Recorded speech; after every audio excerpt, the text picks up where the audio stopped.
Hello, everybody, and welcome back to another segment of Good Sports. I'm Mike Lowe, and joined today by Mark Emmert, the newest member of the Press Herald's sports staff. Mark's replacing Paul Batiste, who retired after a gazillion years. Paul was older than dirt. Mark's not quite that old. Getting there. But we're all getting there, Mark. But Mark joins us from Iowa, where he had a lot of positions in Des Moines. He was the sports editor, right, at one point. Rowe. He also worked in Indianapolis, which is, to me, a great city. My second favorite Super Bowl city, Indianapolis. Behind New Orleans? Behind New Orleans. Everything's behind New Orleans. You got New Orleans, then you got Indianapolis, and then you get everything else. Gotcha. But Mark, you've been here for a little over a month now. Yeah. Just some of your impressions first of Maine, besides the snow and the frigid. No, but I'm from Minnesota, so I don't mind the snow that much. I was surprised to see it twice in 1 week, but no, it's a really nice city. I love the scenery. I love the people are very nice. Kind of reminds me of the Midwest a little bit.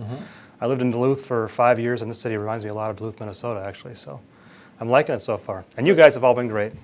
Well, we're trying. One of the things we want to do is introduce you to as many things as we can early, because with our staff, we cover just about everything. Right, which I like. And speaking of scenery, you've seen a lot of the greenery going up to Orono. You've made several trips up north. You've been kind of our go-to guy for the men's ice hockey team. Correct. And you've been impressed with how they've played so far. Yeah, because I'm only seeing them at home, and they're great at home. I mean, they've the last 4 or 5 games there have been lights out.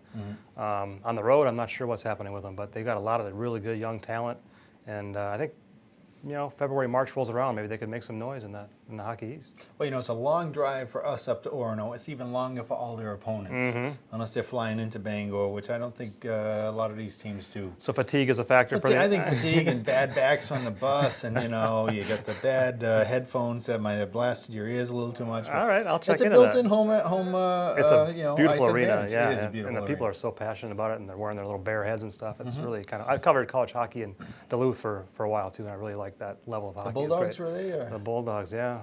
Frozen Four, 2004, with Maine. Yep. I remember the first Frozen Four I went to when Maine won the national championship.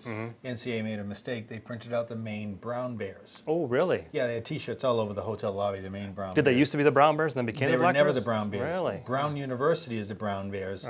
Maine has always been the Black Bears. There was a quick grabbing the T-shirts and throwing them away motion by the NCAA, but a lot of people found them and bought them. So yeah, including. Did you get one? I missed it. I missed out on that. I think Saul got one. I bet he did. Yeah. Wow. He's got a collection of stuff.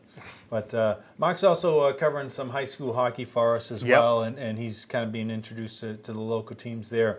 It's funny, when I came here, I thought Maine high school hockey would be really, really good. Yeah. And it really was a little in its infancy at that time. There weren't a whole lot of schools. It really has exploded since I've been here. Good. Your impressions on it, Mark? Yeah, well, I've only seen one game so far. I'm covering another one Saturday, but the game I covered was really good. It was obviously Falmouth against Scarborough, and they were two very good teams, really good goaltending, tight checking. It was a good hockey game from what I saw. So. Did you get to meet Nam Gagne?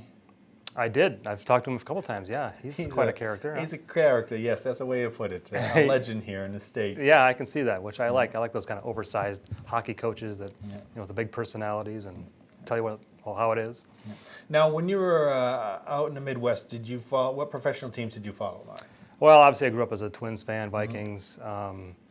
Not quite as much Timberwolves, and the North Stars were there when I was a kid. That was huge. That was a big loss. They were great. Yeah, that was a great organization. And the Wild have kind of come in and replace that a little bit, but it'll never be the same as it was.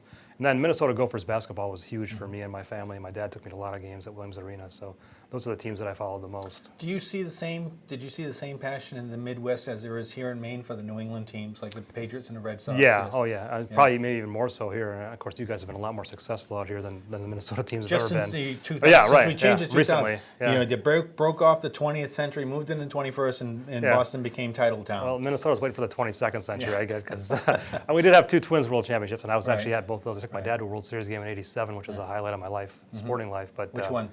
It was game 2. 2, okay. Yeah, of '87. Yeah, it was a good. And the Twins won. Yeah. So that's as a kid growing up in Minnesota, that couldn't have been any better. Yeah, that was great to pay him back for all the games he took me to, and a lot of them which stunk. So that was great. But the Vikings just break your heart every year. So this year they're not worth breaking. No, that's the good thing. I don't have to worry about it. I go watch them every week, but I don't care if they win or not. Jordan, Glenn's a huge Vikings I know. fan. I've talked to him and his sons. Yeah, they've made the pilgrimage to to Mall of America Field for a preseason game I for know. whatever reason. Yep. And but that's great. It's good to be surrounded by somebody familiar. Yep. All right. Well, we got to head out now. Mark's got stories to write. I have a story about Julia Kluge, which you can read about in Sunday's paper. That's it for us. Merry Christmas, everyone. Safe travels, and have a Happy New Year. Great. Thank you.